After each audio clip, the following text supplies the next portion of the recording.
Good afternoon. This is Kathleen Drew, Chair of the Washington State Energy Facility Site Evaluation Council, calling our monthly meeting to order today. Ms. Mastro, will you call the roll? Good afternoon, Chair Drew. Department of Commerce. Kate Kelly, present. Department of Ecology.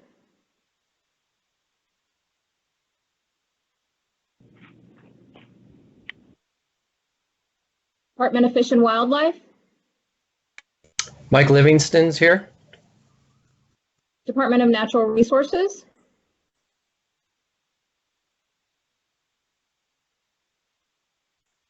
Utilities and Transportation Commission. Stacy Brewster, present. Chair. Yes. There's not a quorum at this time. I'll call the roll for the EFSEC staff. Okay. Before that, the Assistant Attorney General. John Thompson, present. EFSEC staff Sonia Bumpus. Sonia Bumpus. Amy Kidder. Present.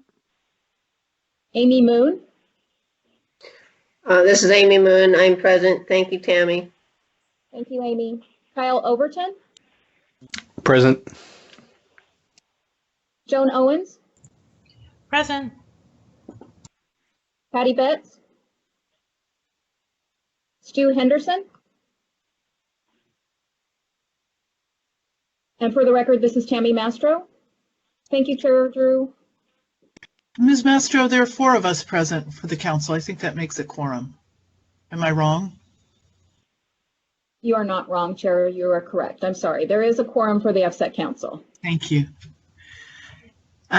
Is there anyone else on the line who would like to introduce themselves at this point? This is Jeremy Smith for the Chehalis Generation Facility. Bill Sherman from the Attorney General's Office as Counsel for the Environment. This is Lee Otis, working with Washington Commerce on siting energy development throughout the state. Jennifer Diaz with Puget Sound Energy. Eric Melbartis, EDP Renewables. Chip Whitehead, Energy Northwest.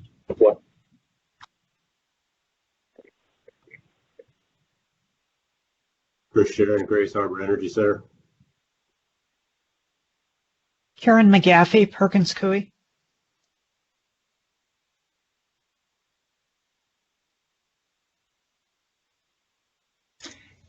And if our court reporter could introduce yourself as well. This is Taylor Garlinghouse. Thank you. With that, council members, you have in front of us a proposed agenda. Is there, in our chat, we have Rob Dangle, who has a council member from Ecology, who is also present. So in front of us is the proposed agenda. Is there a motion to adopt the agenda for today? Chair Drew, this is Stacy Brewster. I'll move that we adopt the agenda for today. Thank you. Second? Mike Livingston. Oh, Sorry, Mike. Kate Go Kelly, ahead. second. Thank you. Are there any changes to the agenda or any questions? Hearing none, all those in favor of adopting the proposed agenda, please say aye. Aye. aye. Aye. Aye. Agenda is adopted. Moving on to the meeting minutes from September 15th, our last meeting, 2020. Is there a motion to approve the meeting minutes from September 15th? This is Rob Dingle. Motion to approve the minutes. Thank you. Is there a second? Mike Stacy Livingston Brewster. will second. Thank you. Are there any questions or changes or comments about the September 15th minutes?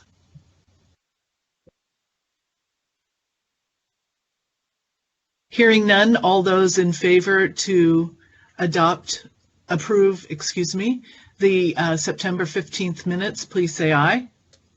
Aye. Aye. Aye. Any opposed? The meeting minutes for September 15th are adopted. Thank you. Moving now to our project updates. First is for the Kittitas Valley Wind Project. Eric Melbardis. Good afternoon, Chair Drew, EFSEC, Council, and staff. This is Eric Melbardis with EDP Renewables, speaking for the Kittitas Valley Wind Power Project. There was nothing non-routine to report during the period. Thank you. Moving on to the Wild Horse Wind Facility, Ms. Diaz. Yes, thank you, Chair Drew, council members and staff. This is Jennifer Diaz with Puget Sound Energy representing the Wild Horse Wind Facility. I also have nothing non-routine to report for the month of September. Thank you. Moving on to the Chehalis Generation Facility, Mr. Smith. Good afternoon, Chair Drew, Council and EFSEC staff. This is Jeremy Smith, the environmental analyst representing Chehalis Generation Facility.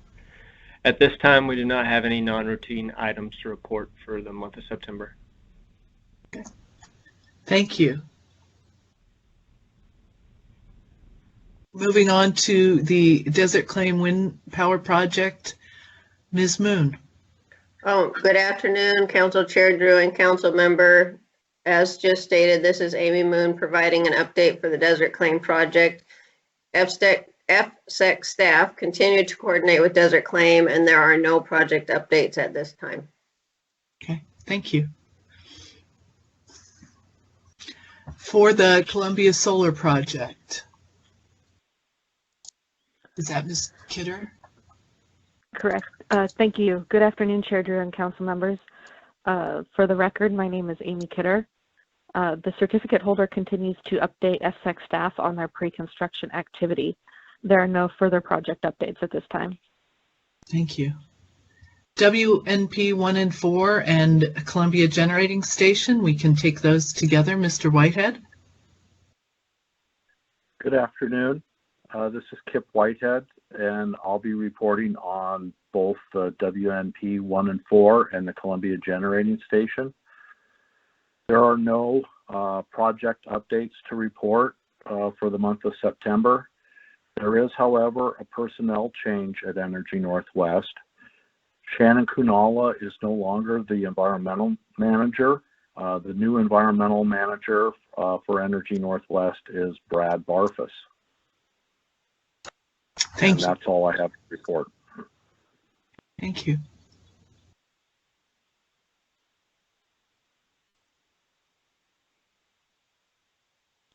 Moving on to Grays Harbor Energy Center, let's have an operational update, Mr. Sharon.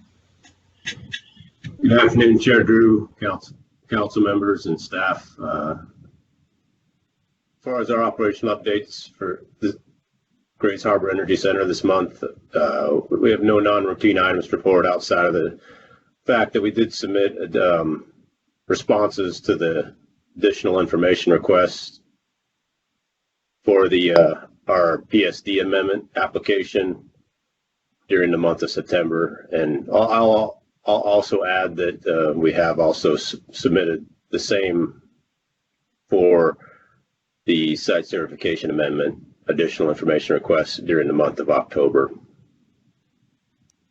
Okay, thank you. So we will then move on to the SCA amendment update by Mr. Overton. Yes, thank you. This is Kyle Overton, the site specialist for Grays Harbor.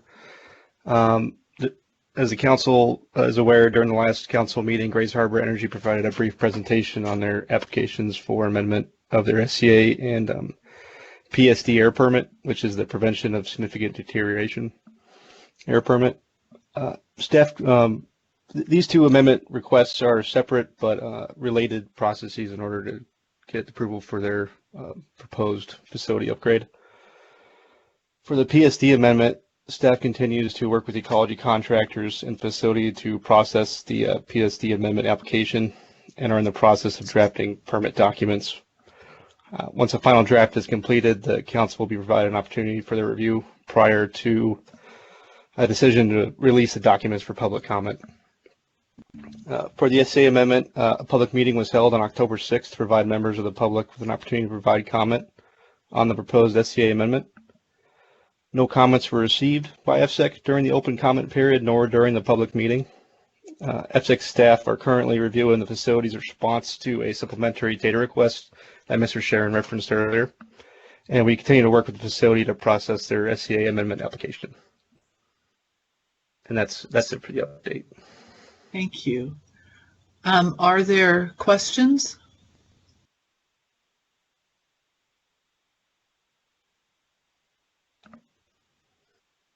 Ms. Bumpus, are you going to give an overview of our next steps?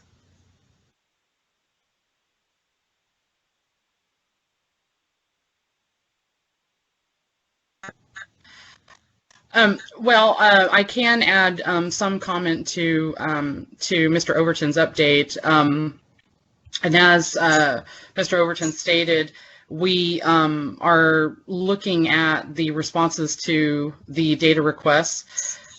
Some of those responses are related to questions that council members asked at the first council meeting where we talked about the SCA amendment. So staff are going to be pulling those together to send to council members, and you'll probably get those today or tomorrow. So what I'd ask council members to do is to have a look at those responses provided by Grays Harbor and get in touch with myself or Amy Kidder if you have any follow-up questions. In the meantime, staff will be doing the same. We'll be looking at their responses, seeing if we have any other follow-up questions. If we have everything that we need, which at this point I do not know the answer to that, if we have everything we need, we'll proceed with developing the SEPA determination and also developing a staff recommendation to the council based off of the SEPA and the review of the other requirements for consideration of the amendment. So I'm not sure of exactly the time frame for that, but that is what I foresee being the next steps. Thank you. Council members, are there any questions?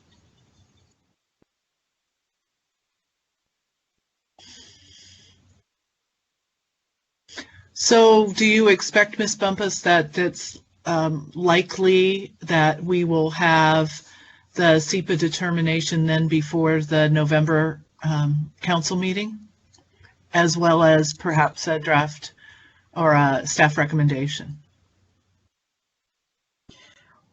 Well, that's certainly our goal. That's what we'd like to be able to do. Yeah. So given that we have all the information we need, the council doesn't have any other questions, we can move forward. Okay. So council members, once you get the information about the questions that were asked, please feel free to contact Ms. Bumpus or Ms. Kidder or myself if you have questions or would like additional information, primarily the EFSEC manager and the siting and compliance manager, as they would be able to help make sure you get your questions answered. So please be on the lookout for that additional information. Moving on to the EFSEC manager project update on our agenda, Ms. Bumpus.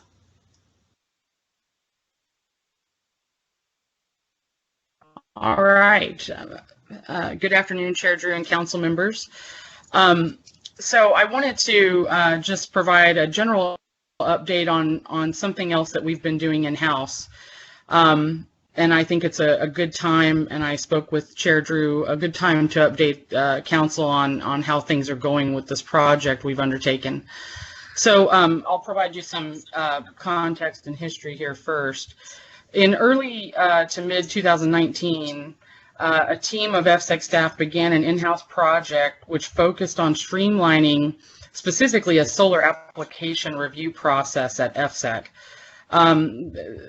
The thinking being that if we could implement such a plan for a solar project, we might then be able to look at other types of energy facilities. The streamlined application approach that was developed introduces the use of a new generic solar application form combined with an organized and phased review of certain parts of that form. So the first phase of review of the application form would begin with, begin prior to the formal application submittal. The first phase of the review is a relatively cursory review, and it allows us sort of a checkpoint where we can go back to the prospective applicant and let them know if we see any technical or key things missing from the application. In phase 2 of this approach that we have developed, the depth of our review slightly increases, and we start to look at the more environmental impacts, the technical information, mitigation measures, and these kinds of things. It just generally gets more in depth with this part of the review. And at this point, what EFSEC staff would propose to do is enter into a financial agreement with the prospective applicant so that we can ensure that EFSEC costs that are incurred in the phase 2 are paid for through a cost reimbursement.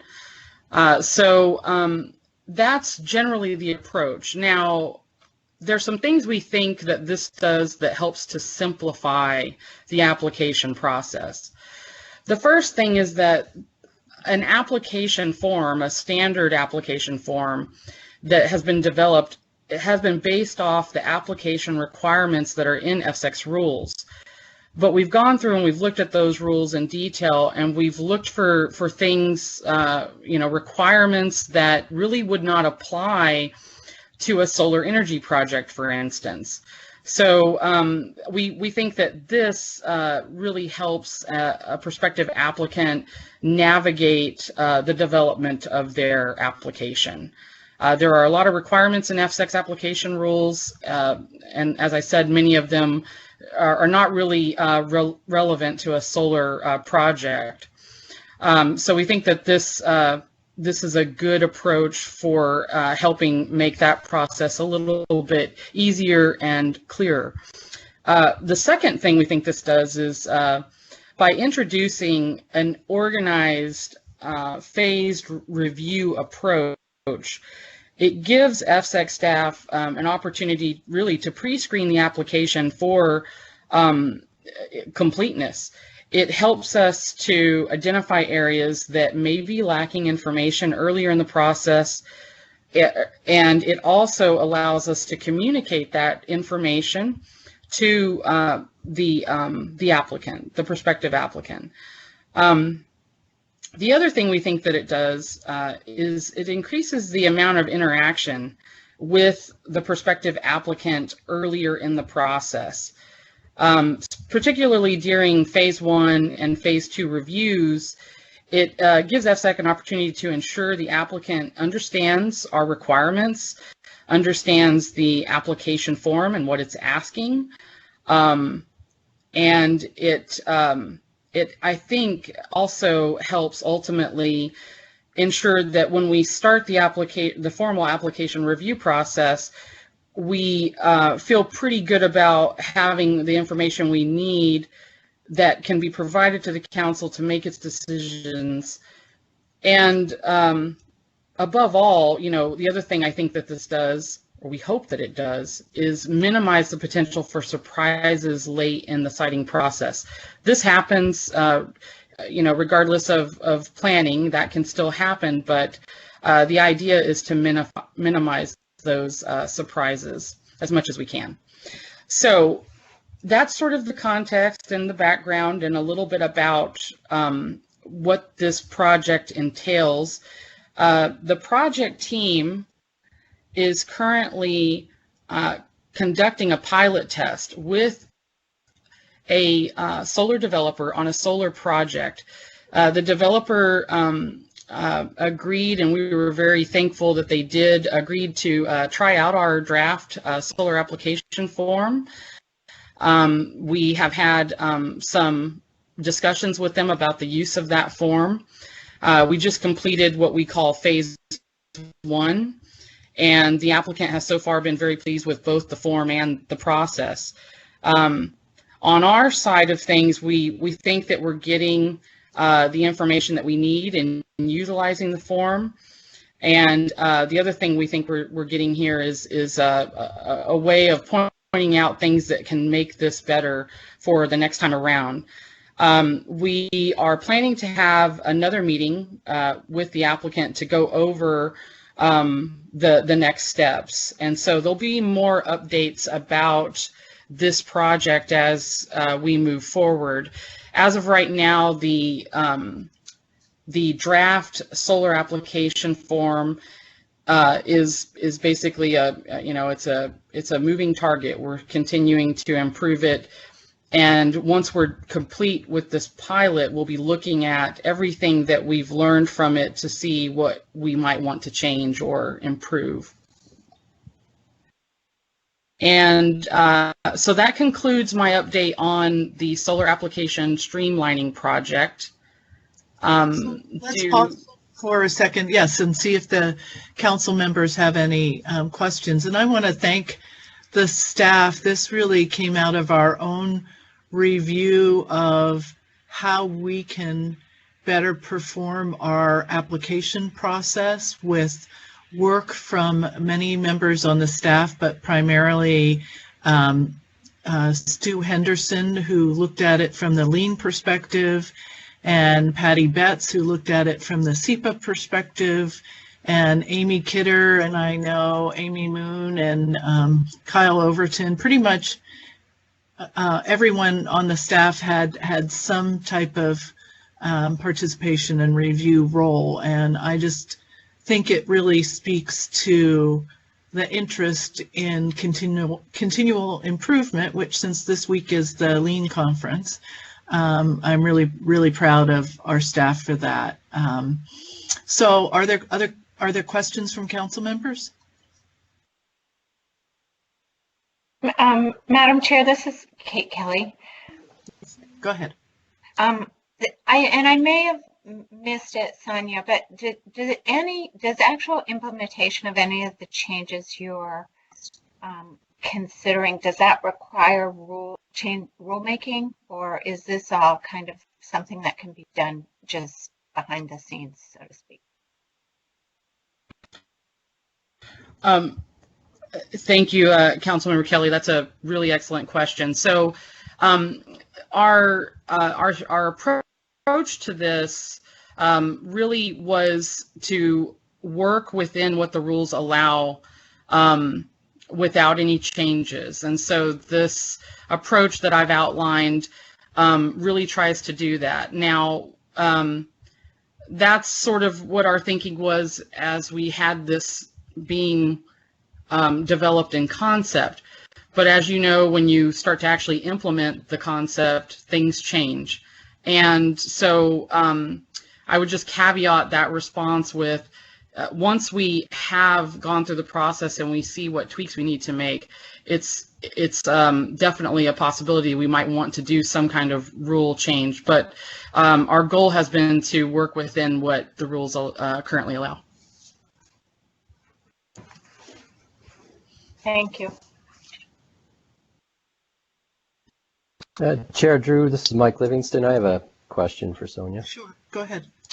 Sonia, I was just, first of all, I'll echo what Chair said, was that it's great that you guys are working on this. I think it's helpful. There are a lot of at least early discussions across Eastern Washington for solar projects. So setting EFSEC up for a streamlined review process makes a lot of sense. I'm curious, my question is, I'm curious if you could just provide an example or two of some of the rules that don't apply to solar projects that currently exist that you're working to streamline.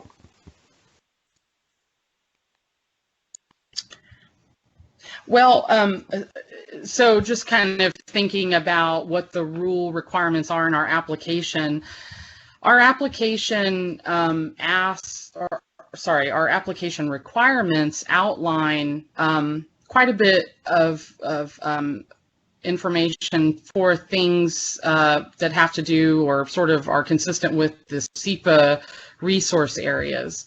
So one of the things that's different about EFSEC is that we require that they answer all of those questions that are in our rules outlined under the application requirements, but we also require a SEPA checklist.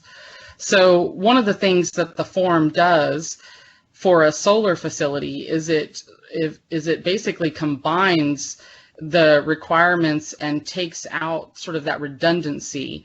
The way that it's been done in the past is if you apply to EFSEC, you have to submit your application consistent with our requirements and our rules, but also a SEPA checklist.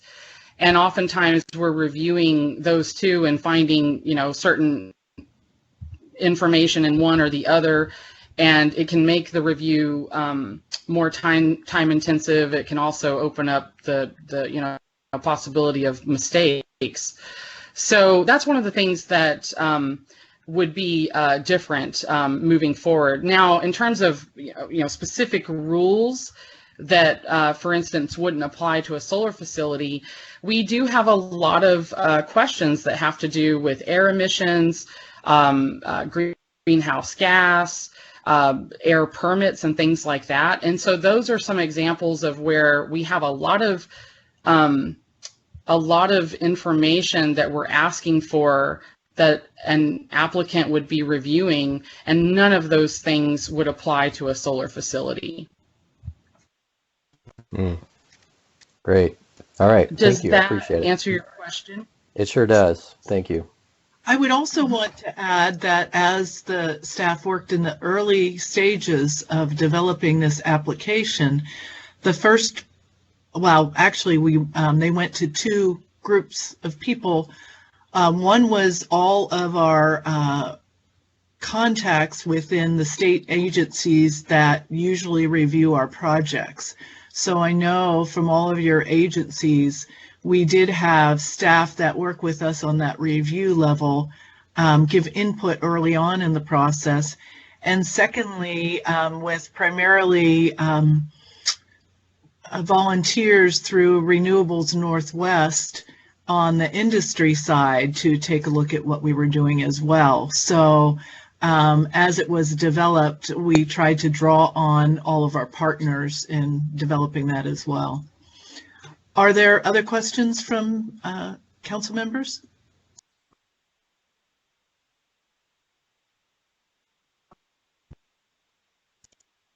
Not so much a question, but a comment that this seems really exciting to see what this end product is going to look like and how it will affect efficiency in the future with what is substantial permitting information that is submitted. So look forward to that.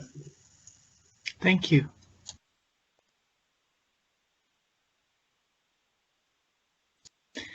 Thank you. We're Ms. Bumpus, and we're really pleased with the progress that's been made so far and look forward to future reports on this subject. Would you like to address the cost allocation now? Yes, Chair Drew. So as we do at the beginning of every quarter, we have our second quarter non-direct cost allocation updates that I'd like to provide to the council. For Kittitas Valley Wind Power Project, 9%. Wild Horse Wind Power Project, 9%. Columbia Generating Station, 24%. Columbia Solar, 8%. WNP 1, 3%. Whistling Ridge Energy Project, 3%. Grays Harbor 1 and 2, 15%. Chehalis Generation Project, 12%. Desert Claim Wind Power Project, 8%. And Grays Harbor Energy 3 and 4, 9%. And that concludes my cost allocation update for second quarter. Thank you. So with that, there is no other business before us. Council members, please be on the lookout for additional information to answer your questions about the SCA amendment, and we'll look forward to hearing additional SEPA information and recommendation from the staff. With that, our meeting is adjourned. Thank you very much.